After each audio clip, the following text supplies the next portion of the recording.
Good morning. Good morning. If we can start making our way to our seats, we're going to get started in a minute or so.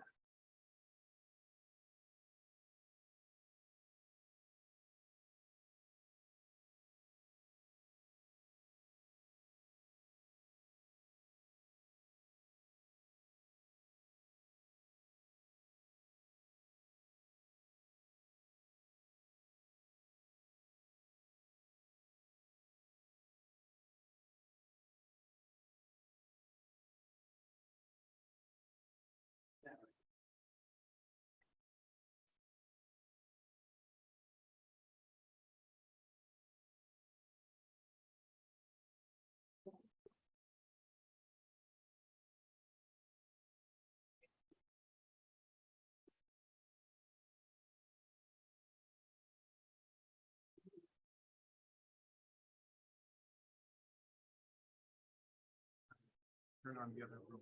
Oh, that's not. Okay. Yeah.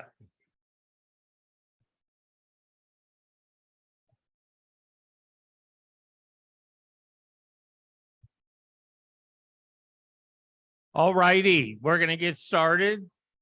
Please make your way to your seats. Welcome to the first meeting of 2023 for the North County Estate Planning Council, San Diego.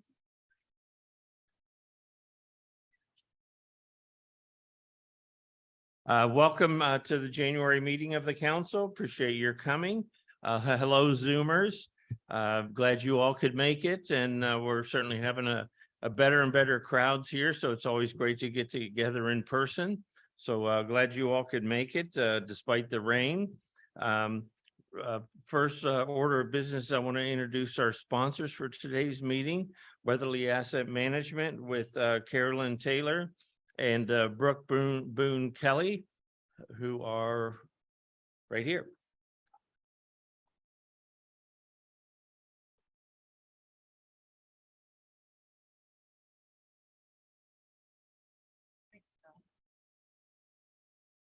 Guess we'll share the mic. How's that? Well, good morning and happy new year.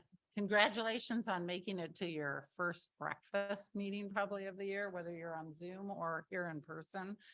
I'm Carolyn Taylor, the founding partner of Weatherly Asset Management. Brooke Boone Kelly is our newest partner, so we're pleased to be here today to sponsor. We've been coming here for about 12 years. I was asking Bill when he got involved. I think he was the one that got a hook around me to come here. It was only about a year ago when we presented here as well, and a lot has changed during that time. So we're going to give you a high-level overview of the firm and then move on to some unique planning opportunities for this year because of the Secure Act and inflation at a 40-year high, and see what we can do with the sunset of the 2025. So I'll turn it over to Brooke to tell you a little bit about us. Perfect. Thanks, Carolyn. And thank you all for being here today. It's a pleasure to see you all, and Happy New Year. So just a little bit about Weatherly. So we are a boutique sized firm based out of Del Mar, California. That's where our sole office is. We have about 15 different team members at Weatherly, and really like to take a team-based approach when we're working with clients. So we like to have 2 to 3 individuals tagged to any given client. We currently manage roughly $1.2 billion for about 372 different client relationships. We have a firm minimum of 1.5 million of assets that we can actually manage. While that's our minimum, our average sort of client size is about 3 to 10 million in assets that we manage. As far as our fees go, we charge based on assets that we manage. So 1% on the equity side, 0.5% on the fixed income side of things. That's really our annual fee there. Niche clients, we like to work with small business owners and entrepreneurs, working wealthy, and women in transition. So those are sort of our 3 niche groups. And as Carolyn mentioned, we really want to kick off the new year by focusing in on some top trends for 2023. So with that, we'll sort of go to the next slide, if you don't mind. We'll take it away with the Secure Act 2.0. So that was something that was passed right at the end of the year. So really kicking this year off with a bang, and really some key planning opportunities. So with that, Carolyn, I'll let you address some of those. So first off, this is very high level and there's some technical aspects behind it. But if you are one of the individuals that needs to start withdraw from their IRA this year, that age has been kicked out to 73. And that continues to grow into later years to age 75. So we were just talking to someone about that those gap years for planning when you're in your peak earning years to later time is a real opportunity. We also continue to work with clients, and this is a key aspect for those of you involved in philanthropy with your clients. The charitable end of the $100,000 limit is still there, but it is also extended according to inflation over time. So that will help planning opportunities for clients. Perfect. Thanks, Carolyn. And just to cover another couple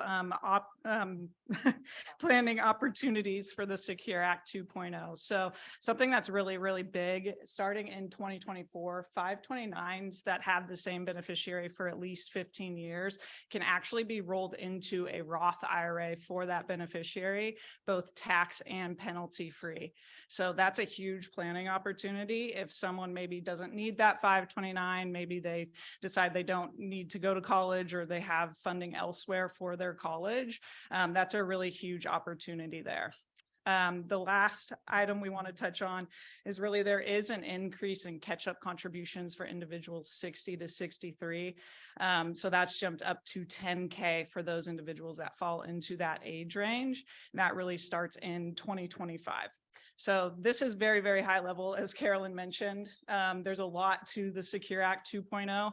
These are just some of the 4 key takeaways that we found. So if you guys have any questions, please feel free to reach out to Carolyn and myself. We can give you a lot more resources, a lot more content here, still unpacking it as it was just passed at the end of 2022. So with that, we'll go into sort of our next topic here. So many of you that are estate planning attorneys, CPAs, et cetera, have worked with clients over the last couple of years because of the sunset of the estate tax exemption in 2025.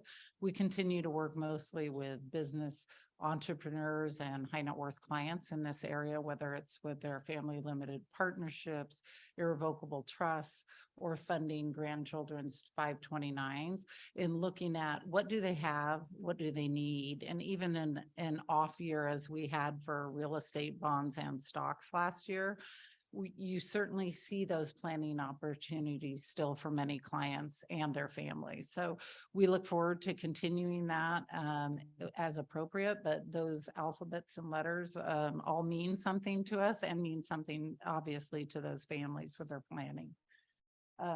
As far as incorporating the financial planning, we do a lot of projections for a lot of the attorneys in town to say, okay, this is the client's business, this is the cash flow, these are the assets. What can we do to project out, given conservative assumptions, what their goals are and their family needs? Where do they need insurance? Where do they need new documents? Where do they need a change of beneficiaries given non-spouse beneficiary roles and other things? But plenty of things to think about into the new year.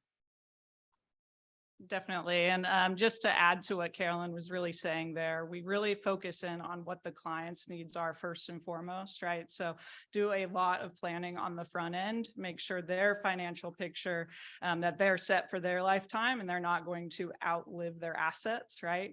Then from there, we can do a deeper dive and really dive into the nitty gritties of estate planning. And that's really where we like to incorporate their team of professionals, their attorneys, their CPAs, make sure they're getting the right advice from the right individuals and really help them navigate through that estate planning piece and also the tax side of things as well. So one thing that we think will continue to be a hot topic for this year is really gifting to that next generation and also gifting to charity.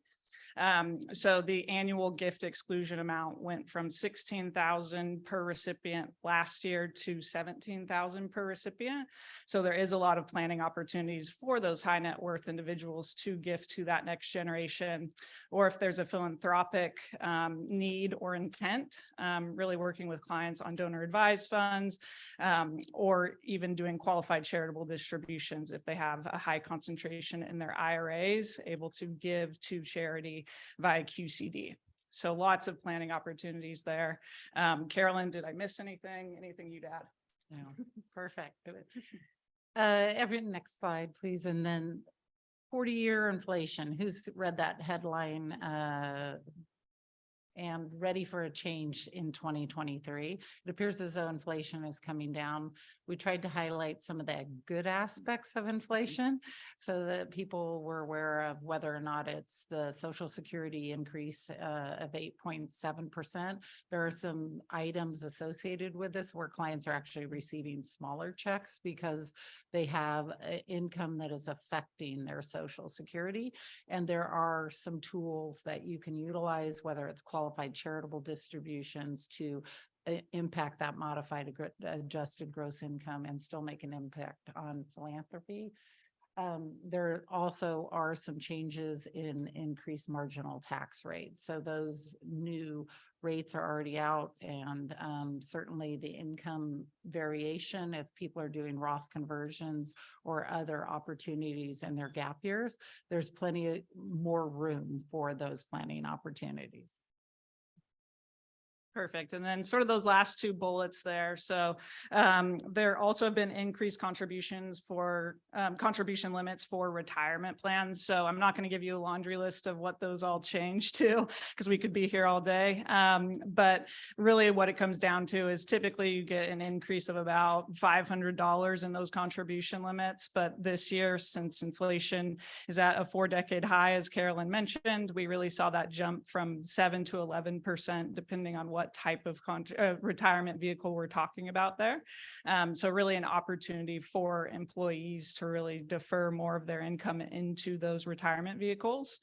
And then one thing I will say is the employer-employee contribution limit went from 61,000 to 66,000. So that's a huge planning opportunity, not only for employees, but also employers, small business owners. They really want to maximize those contributions to those plans. And then the last one here, so fixed income, there's become a lot of opportunity in that space, especially the high quality, short to intermediate term sort of duration there. As a result of inflation, Federal Reserve has become very hawkish and really increased interest rates quite substantially. So that's really funneled through to the fixed income space, really a lot of opportunities there as well. So we think that there will continue to be opportunities in the first half of 2023 in that space. I don't have a crystal ball, so I'm not going to try to project out what the markets might do in 2023, but that is one area of opportunity that we really see moving forward. With that, I'll let Carolyn sort of close us out. Yeah, so we look forward to seeing you throughout the new year and hope that it's a little more normalized year for certain, but we have plenty of planning opportunities to work with clients on and with their attorneys and CPAs. So we look forward to the new year, and we'll let it go to Bill for introduction of Mark. Thank you.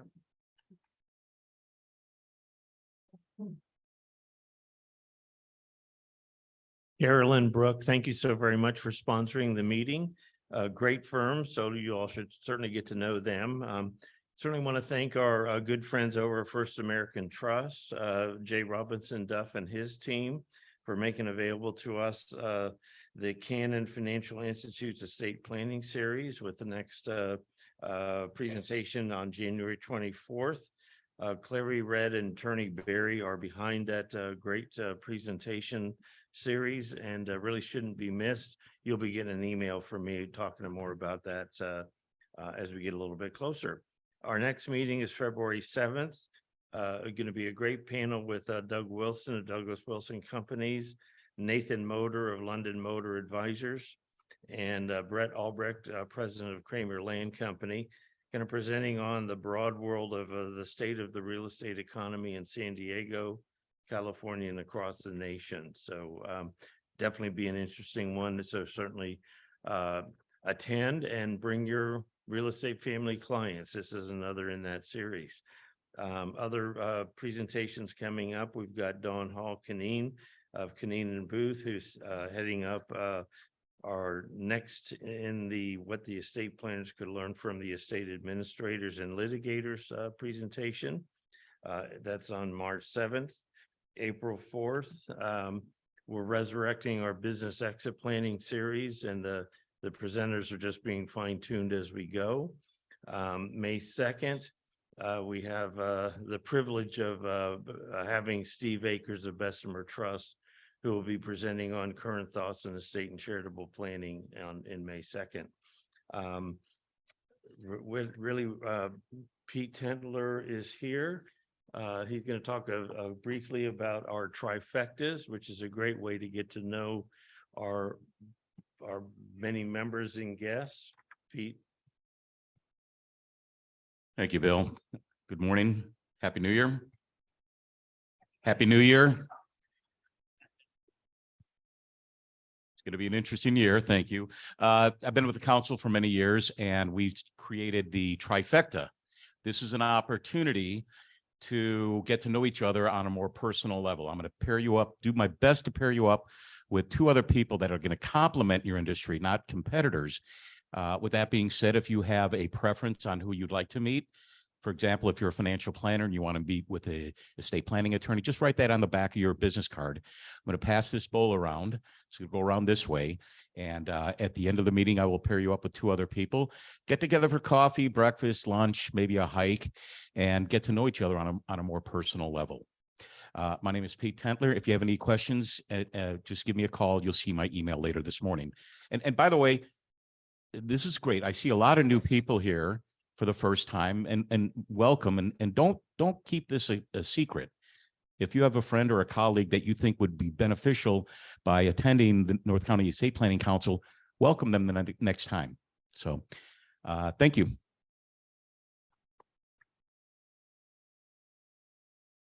Pete, thanks so very much. Pete is the master networker, amongst other things, our reverse mortgage specialist.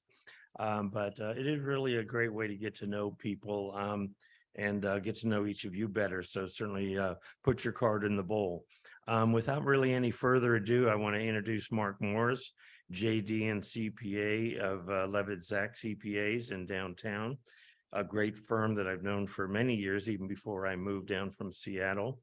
His presentation is going to be entitled Ace of Basis, Stepping Up to Sophisticated Planning Ideas, plus what's hot and not for 2023. Mark is a senior tax counsel for LevitZacks, which is a full service CPA firm in San Diego. But we're going to skip to the meat of the presentation. You've got his bio in your announcement information, but without any further ado, Mark Morris.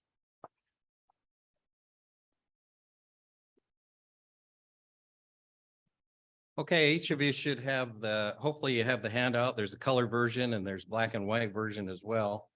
So I want to thank Bill for the intro and for this opportunity. This actually, I think, about the fourth time I've had the opportunity to address this particular group. And one of the first presentations was I was part of a panel, and the next time I was part of another panel. And then I was supposed to be part of a panel about this time last year, and the other co-presenter had a client situation, so I flew solo. And then this time around, I must have not messed up too bad, because Bill invited me back, and I hope you have a opportunity to learn a few things. The title, the next slide there, the Ace of Basis, you know, I borrowed that idea from a fellow, Tom Pulowski, but when we talk about basis, we're talking about income tax basis, and we're talking about, in particularly, the so-called step up, although it could step down, transfers that occur when one passes away. And so think of it as an ace card that you are dealt in your deck, and we want to be aware of opportunities to actually play that card in appropriate situations. So, but first, let me get a couple caveats out of the way. So the legal stuff. So I guess I'm the only one responsible for what comes out of my mouth today. So that being said, hopefully you'll get to learn a few things. Bill actually asked me to write up a little summary and a couple sentences of what we expected to learn today. And I told him, I said, well, actually, part of what I want people to do today is probably unlearn a couple things. So we'll see. We'll see about that. So the next one, admittedly, I am a code head. So if you look at the outline, you'll see code sections there. And when you combine a code head with a PowerPoint presentation, there you go. And so I hope, somebody once told me when I was giving these presentations, we would really appreciate if you told a few more stories. So I'm going to tell a few stories. We'll see where that goes. And hopefully I won't meander on a frolic and detour, and I'll get back to the main topic a little bit. But I like to talk code, and so I make no apologies about it. There's going to be some code sections, so hold on for that. Okay, next one. Okay, so have you heard this one? So apparently there was a daughter who was watching her mother cook a ham one day, and she noticed that mom cut off the ends of both parts of the ham before cooking it. And she asked mom and said, well, why are you doing that, mom? And she says, well, I don't know. My mom always did that. And I think it's to soak up the juices or something. I'm not really sure. Why don't you ask your grandma? So she did. This inquisitive daughter, so she called up grandma and said, grandma, do we cut off the ends of the pieces, soak up juices? Says, you know, it could be that, but you know what? I always did it because my mom did it. Why don't you ask her? So she asked grandma, and grandma came back with a classic, says, oh, sweetie, the pan just wasn't big enough. I had to cut it off. So, you know, it has nothing to do with juices. So it represents a classic idea of critical thinking that might go awry because you're not asking the right kind of questions. And so let's not be defending cutting off the ends on some of the techniques that I'm going to talk about. Have an open mind. This is just one viewpoint, but it's the correct one. But anyway, we'll see. You make the judge. Okay. All right. Next slide. Okay. So what is the intention to talk about today? So I want to talk about two types of techniques. One can be used for just about everybody for the right situation. You don't have to be a high net worth individual to use this one.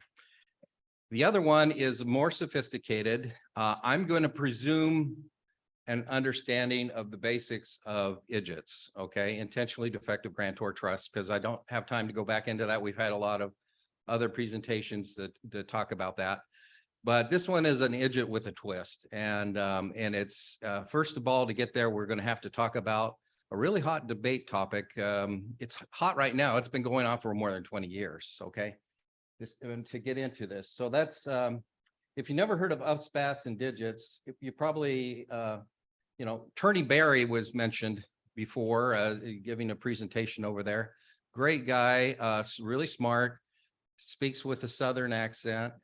I'll get into that in just a little bit. There's one of my stories. You can tell, yeah, I just go.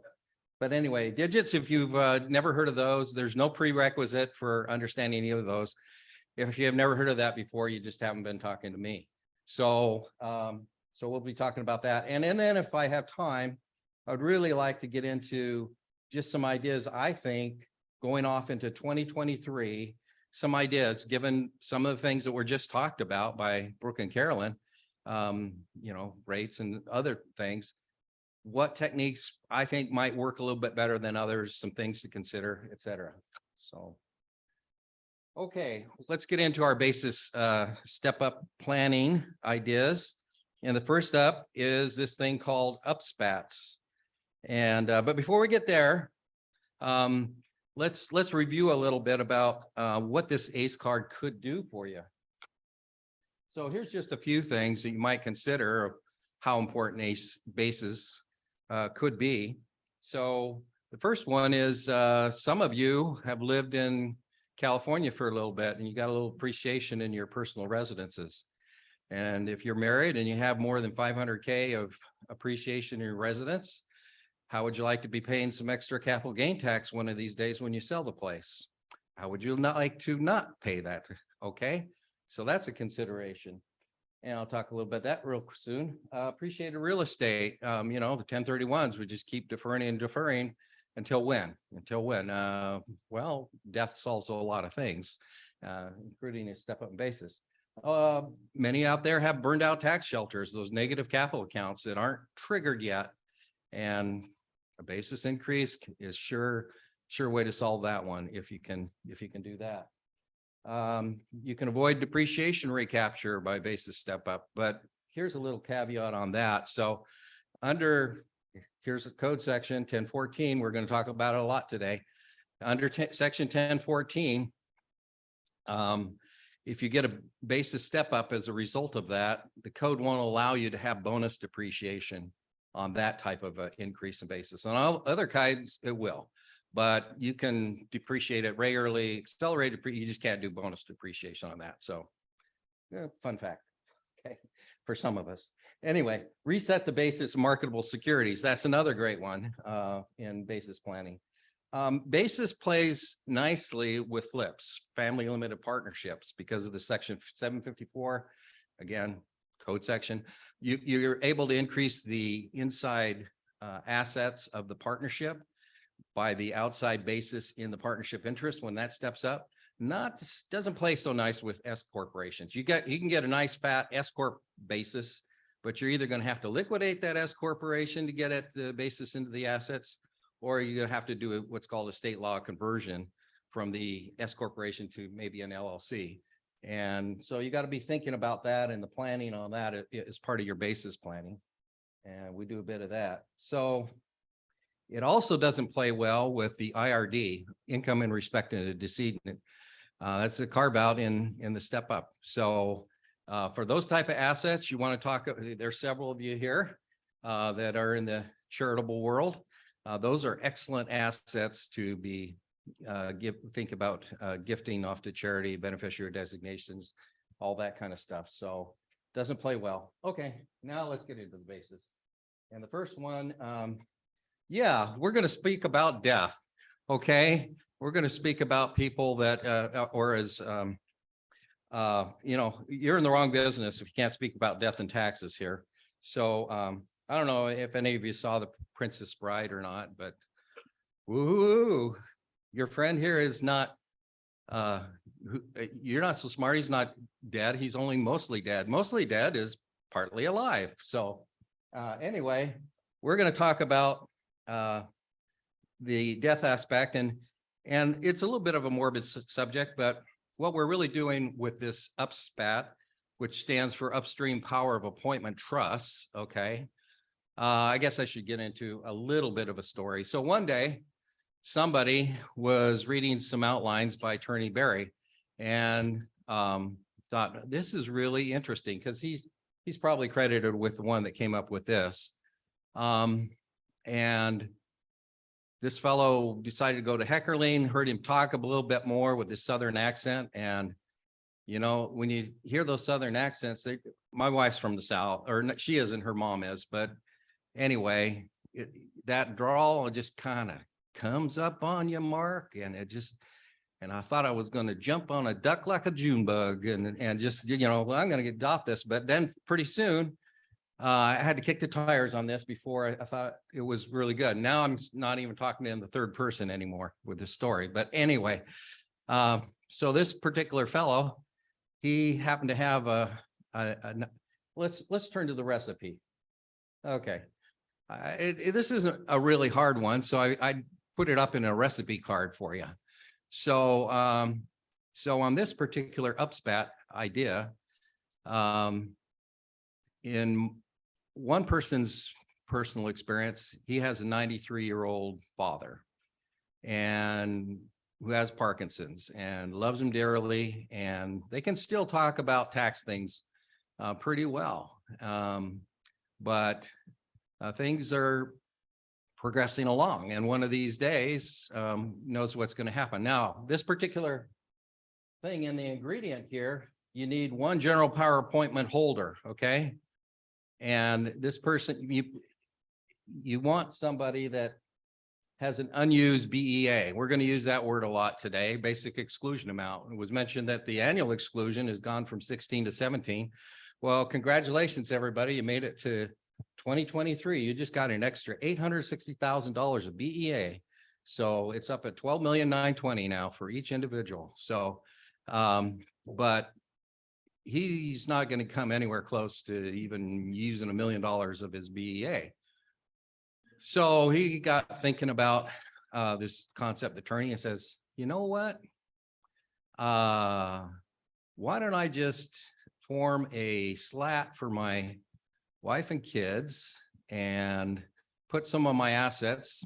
I'll put my house in there. I want a fresh step up in basis for that one day. And I'm going to give dear old dad a general power of appointment. And so that he doesn't run off with the nurse or anything, there's some safeguards in there and appoint away my assets. But he's going to have this general power of appointment, and then he's going to, he's probably not going to exercise it. This is like crummy withdrawal rights, right? You ever hear anybody actually exercise the crummy withdrawal rights? Probably very few, if ever. But they have to be, they probably should be notified about that they have a general power of appointment. And I guess it's prudent to probably put that in document. I mean, you got those notices going out for the crummy withdrawal rights, right? But that'd probably be a good practice, but maybe you need to, maybe you don't. In this case, he did. And so this person has a general power appointment. And, you know, the formula clause isn't that hard. It's not that tough a thing. It's about 2 paragraphs.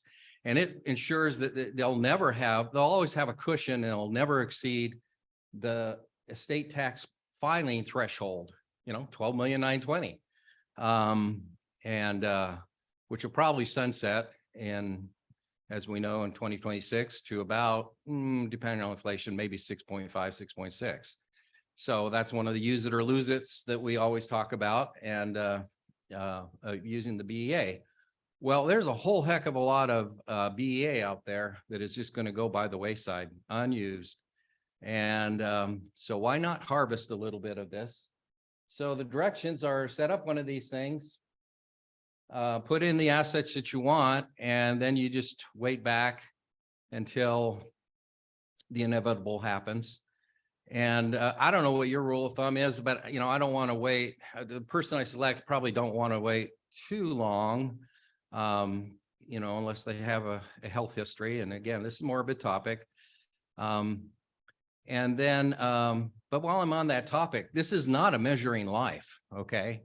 Some of you may be familiar with the old Ghoul clats, maybe not, but back before, for example, another story here, back before 2000, it was possible to set up a charitable lead annuity trust. You can do, we mostly set those up based on a term of years, as opposed to a measuring life. You could pick somebody's life. And so you could pick somebody's life, and some people were saying, well, I want a big charitable deduction based on the mortality tables, but I don't want to wait so long for that remainder to come back to me or to my heirs.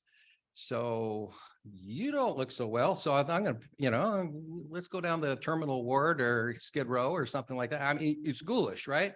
And that was abusive. And the IRS thought so too. And so they finally came out with regulations that said, no, you got to have so many degrees of relationship to the trust beneficiaries, et cetera, measuring life. And we all know we have measuring lives for private annuities and self-canceling installment notes. You can be seriously ill, but you can't be terminally ill. And we could go into all that. I won't. But is it wild, wild west here? Yeah, it might be. But, you know, let's pigs get fat, hawks get slaughtered. So let's be a little bit, you know, reasonable when we select the person for this. There should be some degree of relationship to the person that sets up the trust. Could be a friend, but it could be Aunt Mary, but it doesn't have to be a direct lineal descendant, all that type of stuff. So anyway, here we go. You do that, and then you just wait back, and then you can keep those assets once they get a free step up. Let's document that well. There's something in here that I just thought of.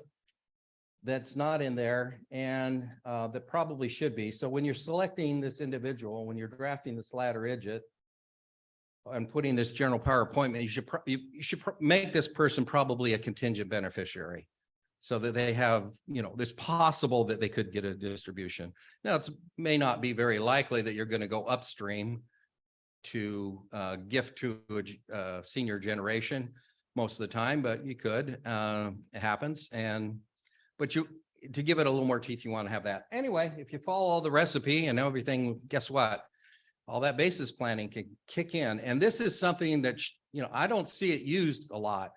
And, I had a client, I talked to him about this, very wealthy individual. He had about $12 million of real estate, among other things. And, but he had, an aging mom and this type of thing.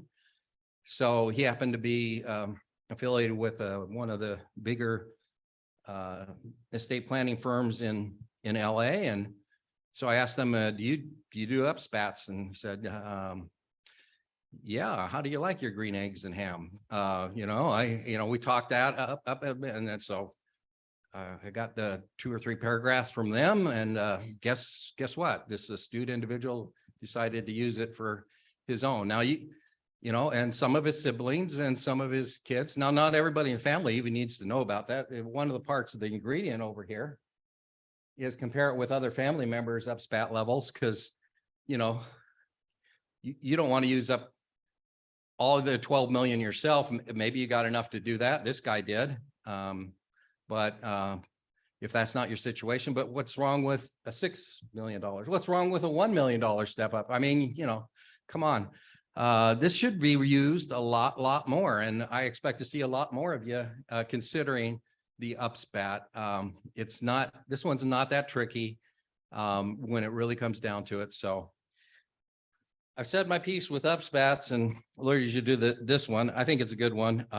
Let's go on to more basis. And before that, you're going to learn some Latin today. How do you like that? Free price of admission. So more people should know this particular phrase. In particular, there was a debate that was recently went on between Jonathan Blotmaker, we'll be going into that, and Paul Hood.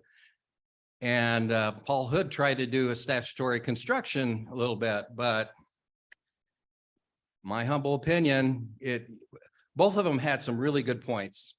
Look, Jonathan's very bright, but he came up with an idea. Well, I'm kind of jumping ahead of here.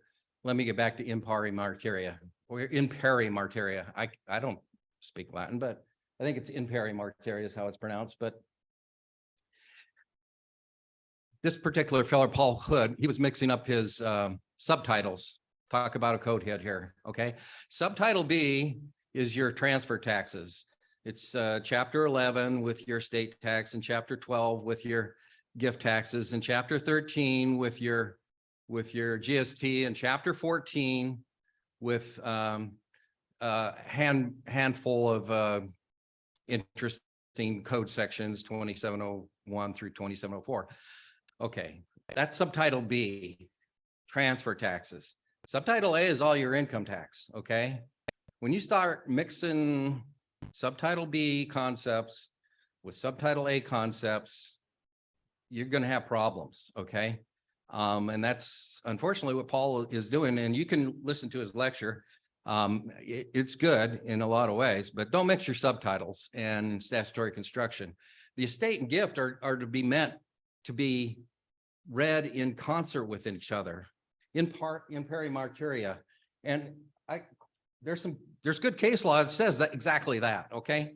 And so that's why they used to call it, before the BEA, they used to call it the unified credit, okay? You read those things in concert with each other. So don't try to start making arguments, well, the estate tax says this and the gift tax says this on different ideas about property. And then he tries to say, well, because the estate tax uses this idea about property or fair market value, I'm going to do that for 1014. Well, guess what? 1014 is an income tax. It's a subtitle A. Don't work that way if your statutory construction is all messed up. So learn this phrase, understand it.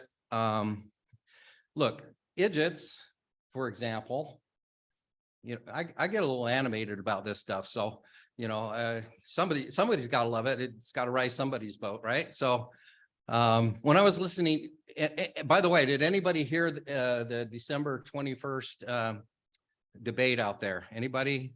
Bueller? Anybody? No. Okay. Well, it was really pretty good, but there were some issues. It's coming back up on. They're going to have a rebroadcast of it coming back up. Now, what was I going to talk about here?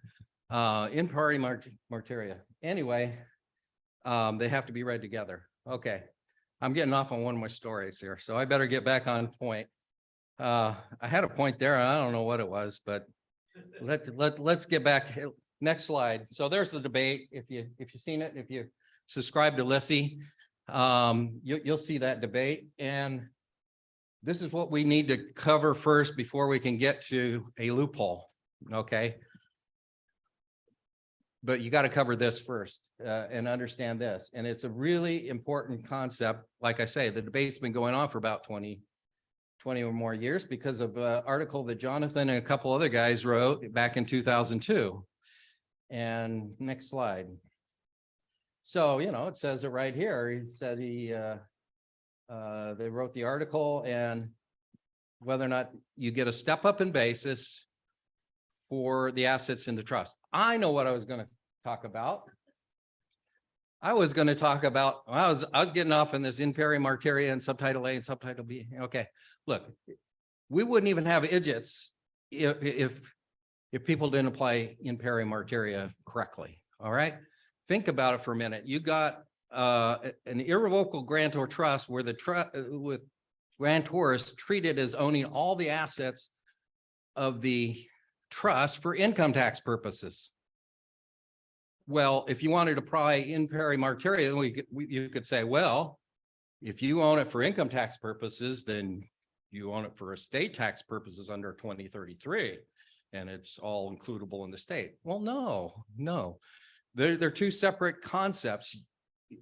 And as we know, you can navigate through the grantor trust rules, and certain powers will result in estate tax inclusion. Other powers will not.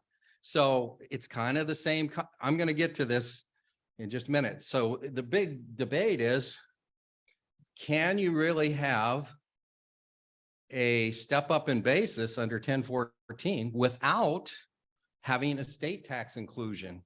Okay, that's the big debate. Okay. Jump to the next slide. We'll see where we go. Okay. So I might as well tell you what the basis of Jonathan's, the only really supportive, you know, look, Jonathan's a smart guy. You know, my another story here real quick. How am I doing on time anyway? But okay. Yeah, I got time for a story here.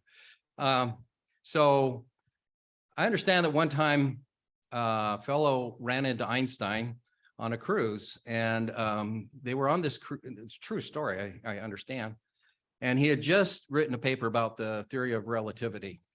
So he thought, well, I got some time. Here's Einstein. Mr. Einstein, could you tell me about the theory of relativity? And he launched into it for about 2 or 3 hours. And the conclusion of this fellow, after he had been explaining this for quite a little while, was, I still didn't know what the theory of relativity was, but I absolutely knew that Einstein knew what the theory of relativity was. So, so Paul is a smart guy, and if you got him talking about the Delaware tax trap, I still get a little flummoxed and have to go over it a bit. But that guy knows the Delaware tax trap and a few other things. So I might put him down as far as some flaws in his analysis when it comes to this area, because I've been studying for a long time too. But he's a smart guy. Okay. So his basis of his idea about basis. See what I did there? Basis. Okay. Well, okay. Tough crowd. Anyway, so is based upon example 5 of 1001-2C. And that's that's an example, and it's based upon something called the Mendoran case, which has to do with inter vivos toggling off of grantor trust. And when the grantor trust no longer becomes a grantor trust, not because of death, but because the grantor trust power is lost or that type of thing, can that be an income tax recognition event? Generally, no, but as part of the analysis, but if you have debt over basis, certain types of things, you could be a triggering event. That's the Mendoran case. That's also 1001. And that's what this is talking about. But I highlighted right here in the middle what Jonathan seizes upon.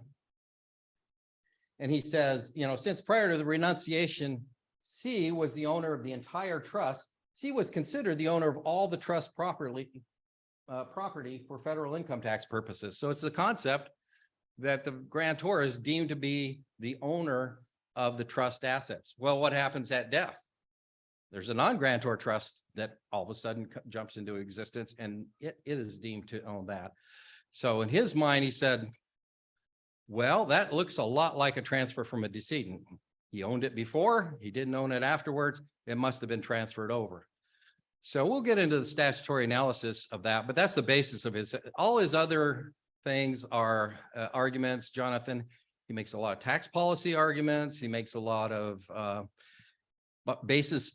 process of elimination. Well, if it is not 1014, okay. 1012 says basis, cost, okay? Is it the cost basis argument? Is it 1014, which is transfer from a decedent? Or is it 1015, which is transfers in trust? Sounds a little bit like 1015, but if it fits one of the things in 1014, maybe that's the way. Okay, let's go to the next slide. I just wanted to get you. So part of this debate arose because back in 2009, the service was given a situation with the death of grantor and that type of stuff, and they wrote an internal type of we call it a CCA, others call it an EEC, whatever it was, just an internal memo.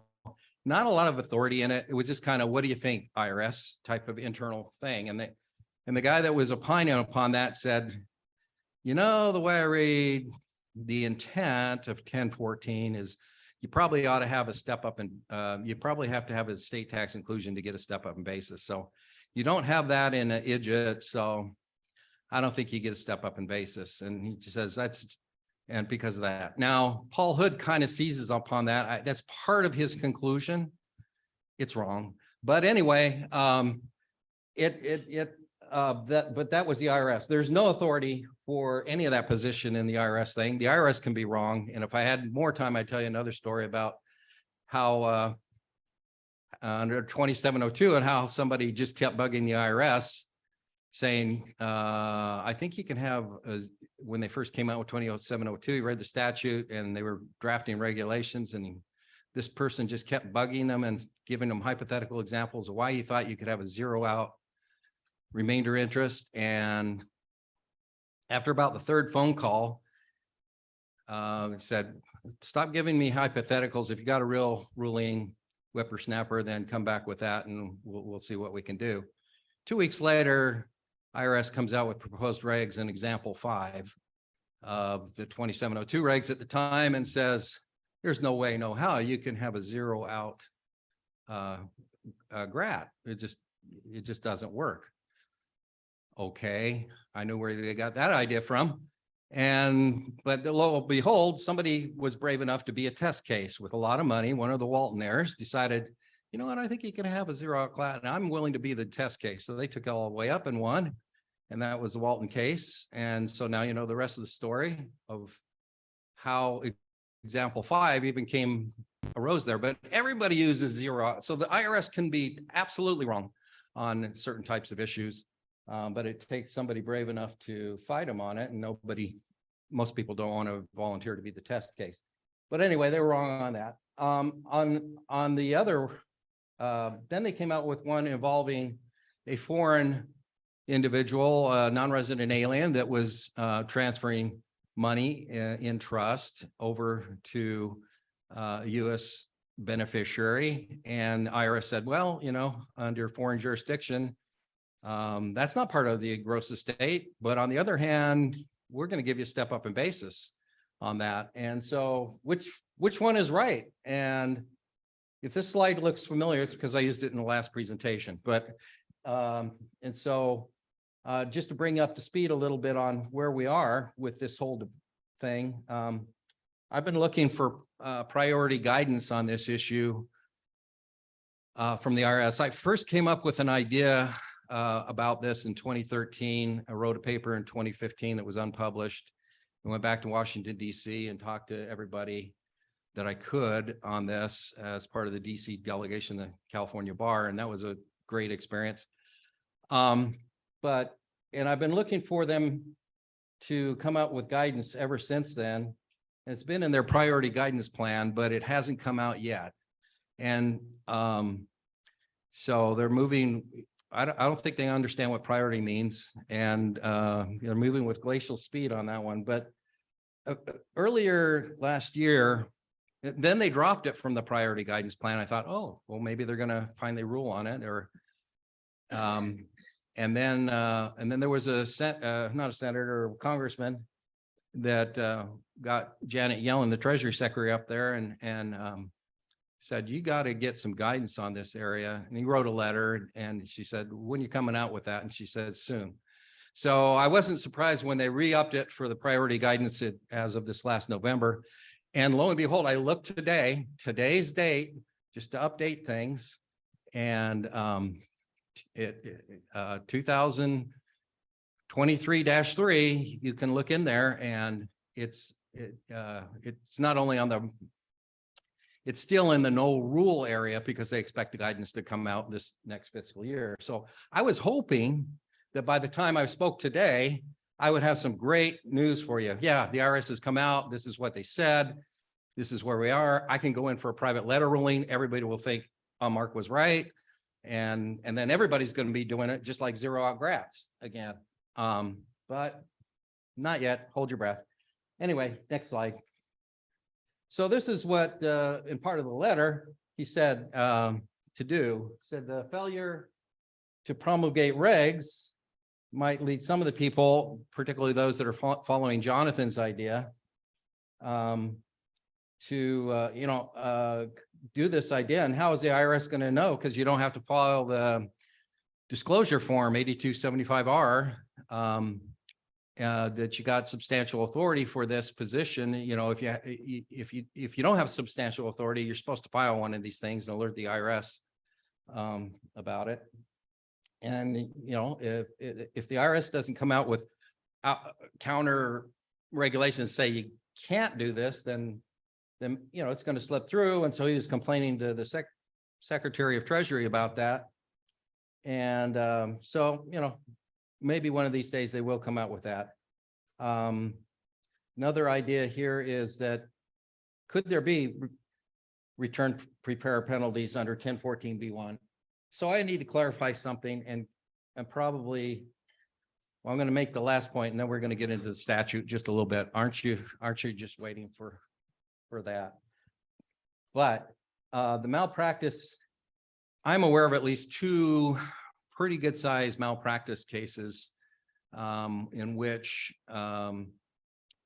those who came up with the IDGIT idea and sold their clients on it and that type of stuff, but never talked about the income tax side of things, later got sued by the heirs saying, you never told us we couldn't get a step up in basis in those assets, and we're not happy about it. And both cases lost. You could argue privity, a bunch of other things, but those were eye openers to me, that you ignore this debate at your own peril. If you're just selling IDGITs based upon free squeeze and burn, and you never talk about your opinion of what the income tax basis is or the income tax things, you might have some disgruntled heirs one of these days and say, you never told me about that. So it is a hot debate. So next slide.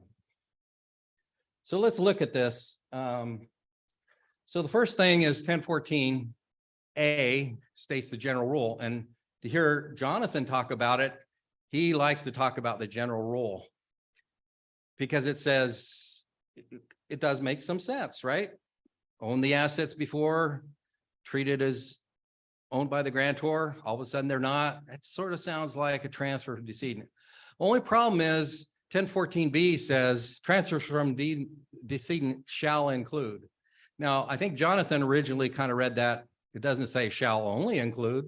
There might be other ways to get a step up in basis without following into one of the 10 subsections. Now, 3 of them have been repealed, so there's only 7 that we have to go through, and we're going to go through them real quick. I promise. And time. Okay.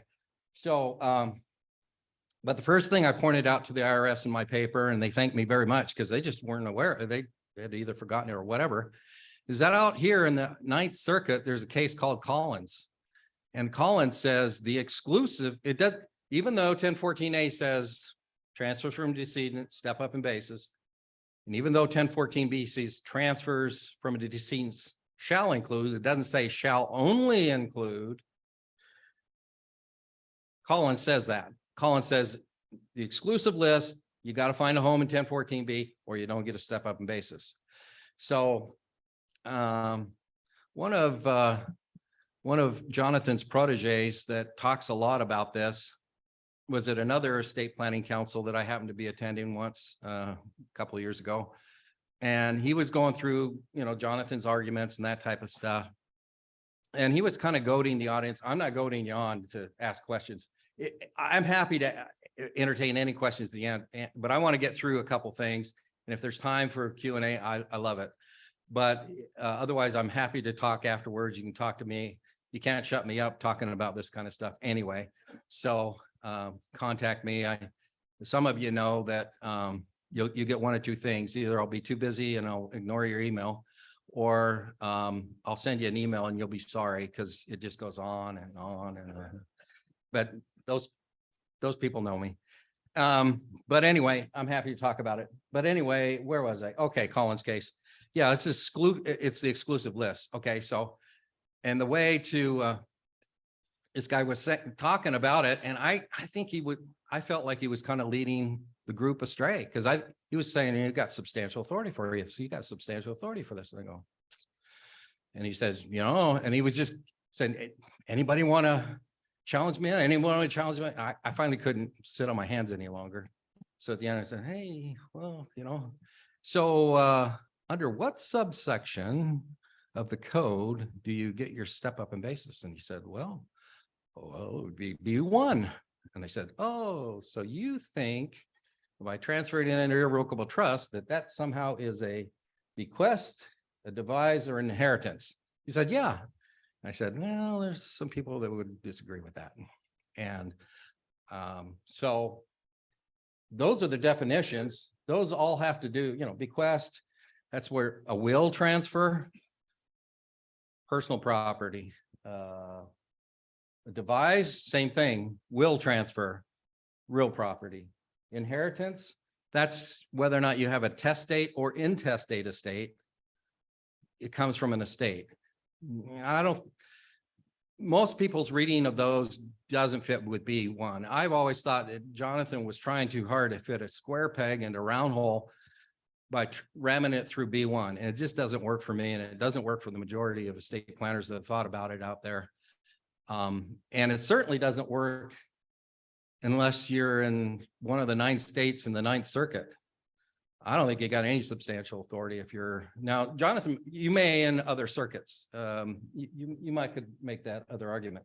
So that's the first one to pin him against the wall if you're doing a debate with him, is say, okay, let's get this exclusive list. It doesn't fit B1. If you go through the rest, you'll see that most of those have to do with transfers in trust. Does Congress know how to write a statute? I think they do. They think they do. If they meant that for idiots to, they had plenty of other, plus there are plenty of other statutes. For example, the B9, B9 is where you get your step up in basis for upspats. Okay. You don't get it over here on B4, general power appointment exercised by will, because dad's probably never going to exercise his general power appointment by will. But B9 is the catch-all default provision. He says, we don't care however you transfer it, but trust and not trust, whatever, is if it's includable in the state, you get the step up. Well, Congress knows how to draft it. If they meant you have to have a state tax inclusion, it's pretty clear to me. Anyway, I'm making my case. I don't think it works. So, and I've always been of the opinion that B1 is not the answer for most digits out there. You're not going to get it. But hang on to your hats. We're keeping going here for just a little bit longer. Next slide. Okay, what about B3? Okay, here's something to really consider. B3 has 5 different ingredients to it. I call it a loophole. I've talked about this before. What's a loophole and what's a tax expenditure? You know, if you're familiar with tax policy ideas, tax expenditure is something that some folks don't like. And so they think all the money belongs to the government anyway, so it's costing the government. It's philosophy. Don't agree with it, but anyway, everything belongs to them, so it's a tax expenditure to the fisc. If for example, 1031, they'll say 1031 is no, it's not. It's exactly what Congress intended. It's for those provisions. It's not a loophole. Now, if Congress didn't drafted something and left the barn door open, and I think they may have in a few situations, then that's a real loophole because they didn't intend that, but it's there in the statute. It's there for the taking. And if I had more time, I'd talk about GETLETs and the whole history of where a loophole lies and double basis step up for S corporations. We were doing GETLETs way before the GETLETs case. Anyway, it's just a way you have, if you can interpret the statute. The Supreme Court agreed and said, yeah, you can have that. It's probably not what Congress intended, but it's right there in the statute. It's fine. And then Congress says, oh, we got to fix this. So then the legislative, they changed GETLET. So that's just but one example. So here is a reasonable, I think, interpretation 1014B3. So B3 says you got to have a transfer by a decedent during life in trust. So far, so good. That's the easy part. Here it gets a little more tricky. To pay the income for life or on the order or direction of the decedent. So you have to have the grantor have some kind of rights of beneficial enjoyment over the trust. And if this is starting to sound a little dangerous to you under 2036 and 2038, it is, I admit, but we'll get there. On the order or direction of the decedent, with the right reserved to the decedent at all times before death to make any change in the enjoyment thereof through the exercise of a power to alter, amend, and terminate. Alter, amend, or terminate. Key phrases there. If you go to 2038, it says power to revoke, alter, or amend. Why is it missing the word revoke there? Well, that's because 1014B2 talks about the power to revoke. It's already covered, and it's clearly covered in 2038. There will be a state tax inclusion if you have a power to amend the whole, not amend the whole trust, meant to revoke the whole trust. But what could be this power to amend or terminate the trust? Next slide. Okay, so Michael Mulligan is a very renowned estate planner. He's one of the first guys that come up with the whole IDGIT idea, started writing articles about it back in the day. And when he started writing articles about it, I was really interested and was trying to convince some people in the firm that we really ought to pay attention to this. Took a little while before we were able to fully embrace it. But when he first came out with the idea, he ran it around his colleagues at the time, and one was Richard Cohen, Dick Cohen. And when he ran it by Dick Cohen, who was one of his kind of mentors, he says, it'll never work. It just doesn't work. And he was crestfallen. And so I said, oh, okay, maybe it won't. Maybe I'm missing something here. And then he ran into another colleague and he says, well, you know what? Dick doesn't like anything that he didn't think of first. So, hey, we have IDGITs today. I'm just saying, lot of people should get on board with digits, maybe. But he wrote this article, and this article is actually entitled, is fairly recent to the ACTAC, and he talked about, can a trustee of a grantor trust, can the grantor be a trustee of the grantor trust? And he said, yeah, of course they can, but you got to be careful. And as long as the trustee doesn't have, it'll be an incomplete gift so long as the trustee's power to make distributions to beneficiaries limited by what? Limited by a fixed or ascertainable standard. We normally think of HEMS, health, education, maintenance, and support, when we're talking about ascertainable standards in that context. He says, yeah, you can do that. That's probably good. Anyway, the title of the article is, can a sell to an idiot, can a sell to a beat it? I'm going to mention beat it's in a minute, be as effective as a sell to an idiot? And it's a great article. Love it. A lot of people over the years have stumbled so close to the digit idea. I found, again, I happened to stumble on it in 2013.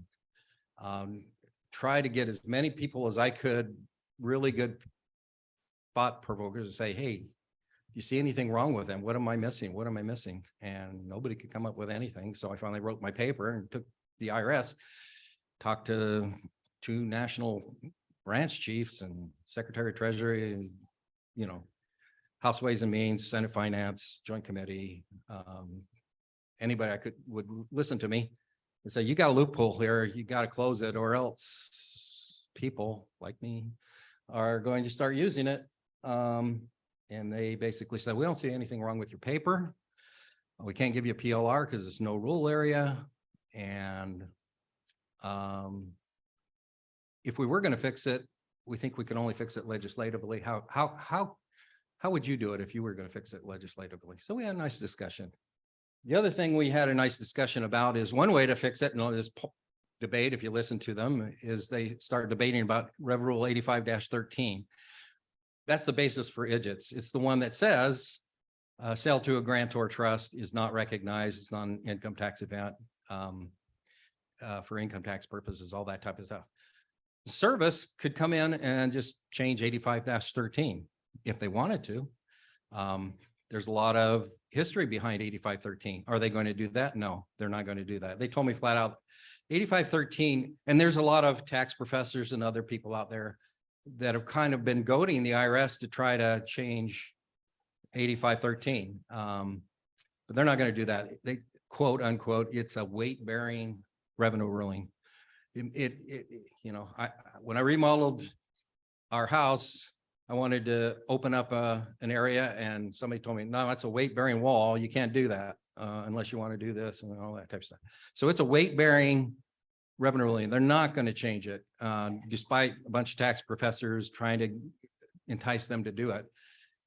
And it's not just because it's been around for a long time. I remember when here goes another story. You got me going. So anyway, I remember when, remember the private annuities, the old private annuity sales, you can sell it. And we had set one of those up for a client and everything, and it was based on a 1980 revenue ruling. And I was just getting ready to go to the client and talk about it and everything. And my colleague came to me that morning and he said, you know what? Did you see this thing about the IRS? And he said, no, what did it say? It says, if you do a private annuity, it's an income recognition event. Now we only do private annuities with idiots now. But I said, oh, well, I'm going to call off a meeting. I was about ready to go. And that revenue ruling had been in existence for more than 30 years. The IRS can change their mind on something and say, well, we got it wrong for 30 years. And we're just going to change the revenue ruling on which this whole idea is based. They could do that with here. They're not going to. All right. So next slide. Here's somebody else that wrote an article about this. What really constitutes a power to revoke, amend, alter, or terminate, and does that really fit? And they get into the same kind of idea thing that Mike Mulligan did. So if you're going to unlearn something, yeah, a grantor can be a trustee of an IDGIT, and you got to be careful. And that's the way you can do it to navigate and get to an actual digit, 1014B3. And she's basically saying the same thing in so many words. She says the regulations provide, I wish that were so. The regulations do provide that when you're dealing with incomplete gifts, and it's very clear. So again, in priori martyria, right?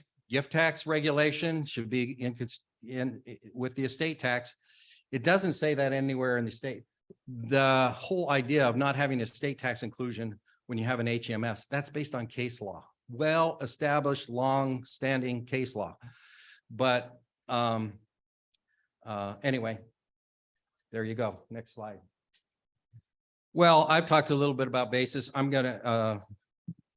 got time. I'm gonna run into a couple ideas that I think for forward-looking 20 have nothing to do with basis.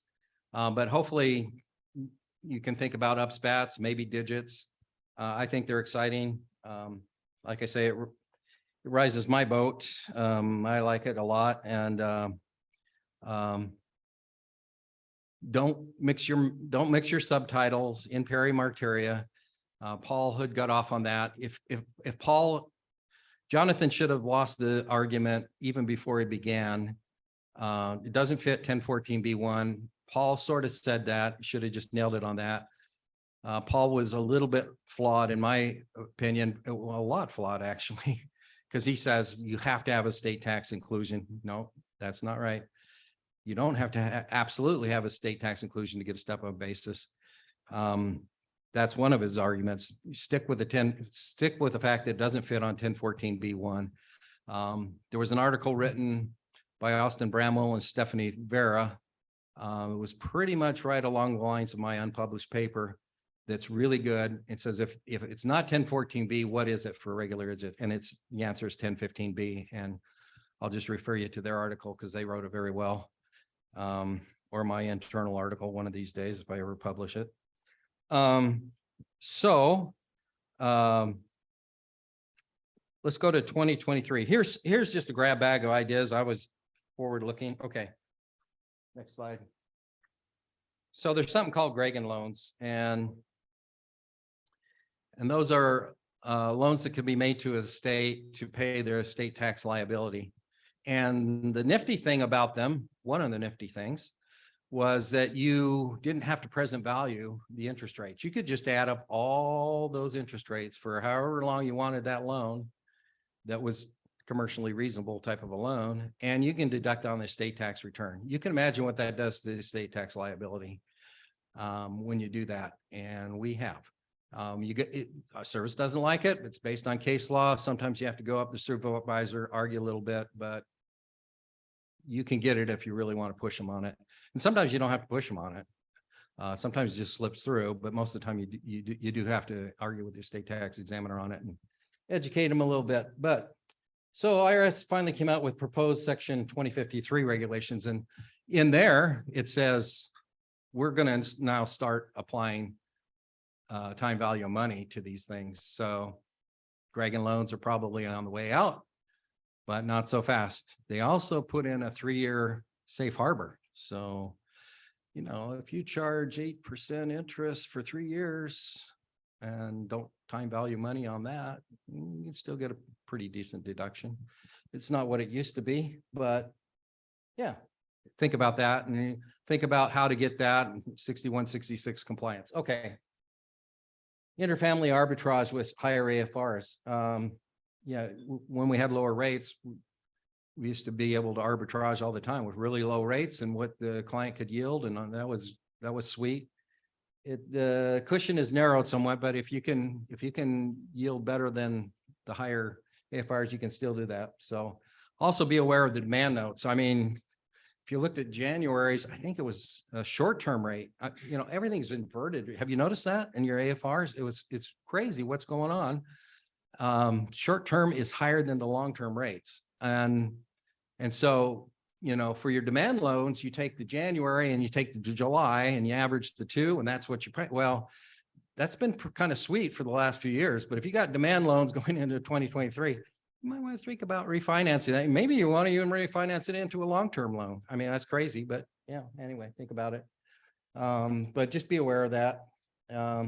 Long-term grats, you know, why lock in a section 7520 rate that's higher than it has been for a really long time? So you might want to back off on your longer term grats for a while, which are interest rate plays, but I could talk more about that. I think I did in last presentation or two before, but we don't have time.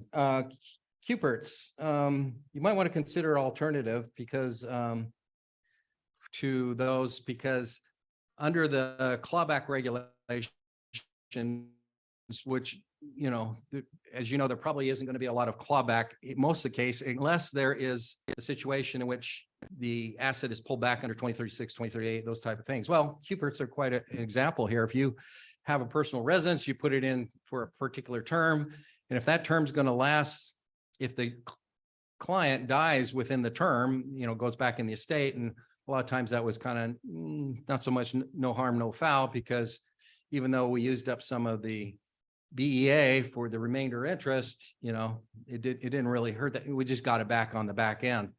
You're not going to get it back on the back end once clawback happens. So I'm not a big fan of QPERTs right now.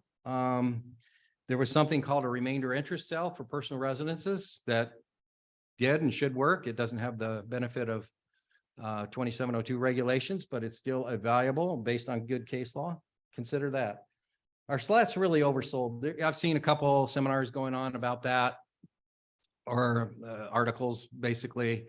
Spousal lifetime access trusts, which, you know, again, use it or lose it.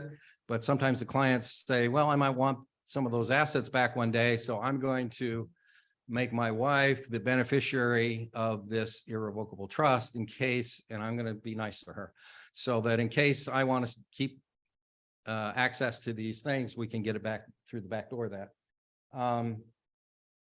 You just got to solve for the spousal issue and something called the reciprocal trust doctrine. I still kind of like them, but you definitely got to pay attention to that. And that's what some of those articles are. You say, you know, some folks really aren't planning for the reciprocal trust or solving for the spouse issue. When if the spouse happens to leave, where does that leave your client? You got to have that serious talk there.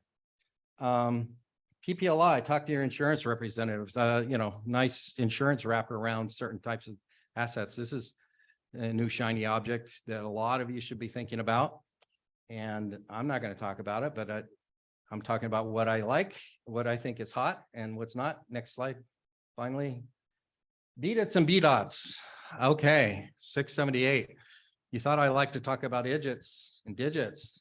I like to talk about BDITs too, because they're right in the same family. And there's a lot of power there. It's the same neighborhood, 678 trusts, where somebody other than the grantor is deemed the grantor. I think there a lot to go. And in fact, Mike Mulligan's article I just mentioned, he talks a lot about it. And so worthy of consideration. QSBS, 1202, ability to, you know, how many places in the code where you get a zero tax rate, right, for capital gains? And this is one. 5-year holding period, C corps, all that kind of stuff. And so the consideration, but a lot of people need to understand the ins and outs around that as far as planning. I think GST planning is going to continue to be a high priority for us to look at. CRTs may have a little more bang for the buck with the higher interest rates. CLATs, there was a golden era of CLATs. They're still good. They're just not quite as good as they were with the interest rates being the way they are right now. And if I didn't give you enough morbid discussions about upspats, I really like private annuities and skins. There's a place for private annuities. There's a place for skins.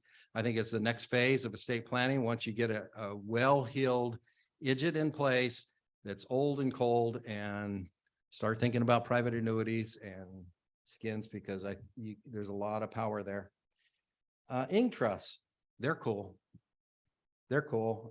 Some people have shied off on them a little bit. They're kind of because they're in a no rule area as well right now with the IRS, after giving over 100 PLRs that said they're okay. ING stands for incomplete non-grantor trust. It's actually studying INGs that somebody came up with the 1014B3 argument and how INGs work and distribution committees and HEMS standards and that type of stuff. And the aha moment finally came on. But they're cool for planning for liquidity events into the future.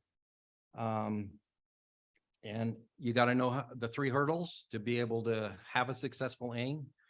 One of those hurdles could be beneficiary apportionment through throwback rules. I think there's a way around that. Just saying. Okay.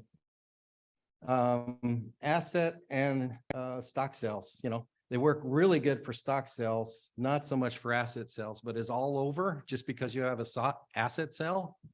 There are asset sales and then there are asset sales. And that's what I'm going to say about that.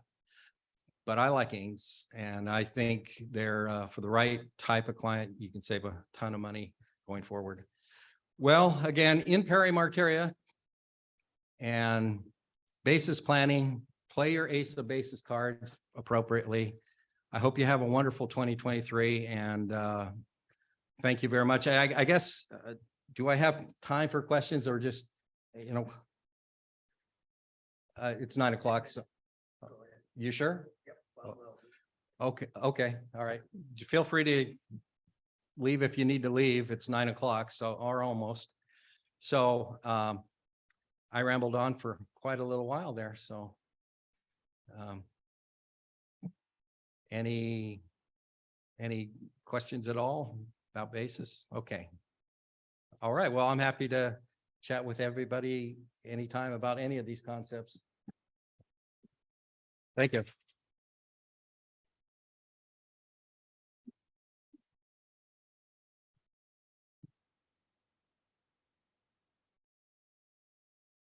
Mark, thank you so very much for a great presentation. Obviously, a code head to the hilt, but that's how you beat the IRS. And you can see as in his analysis of 1014, just the individual words they're telling, and you can win or lose depending on how you dealt with those. So he's a great guy. Of course, when I look out at the estate planning council world, the people that speak at Heckerling or what have you, they're all just like this group here. Everyone is so collegial and willing to talk. So Mark is certainly open to help you out. Obviously, the upspats is kind of a no-brainer. You probably have never really heard them. I think Mark told me that he's used them for himself. He's not wealthy in the scheme of taxable estates, but if you've got a house that's got $1 million of potential appreciation built in, you can use that to make that gain go away, avoid California and federal income tax. So these are filled with ideas, and certainly talk to your estate planning attorney who's going to be dealing with the words that go into the documents, and Mark is always available to help in that process. So thank you so much, Mark. Carolyn, Weatherly Asset Management, thanks so much for sponsoring the presentation. Some great tips in there about the Secure Act and others. Our February 7th meeting, again, will be a good one with Doug Wilson, Nathan Motor, and Brett Albrecht of Kramer Land Company, talking about the real estate economy and where things are headed. And without any further ado, thanks for attending.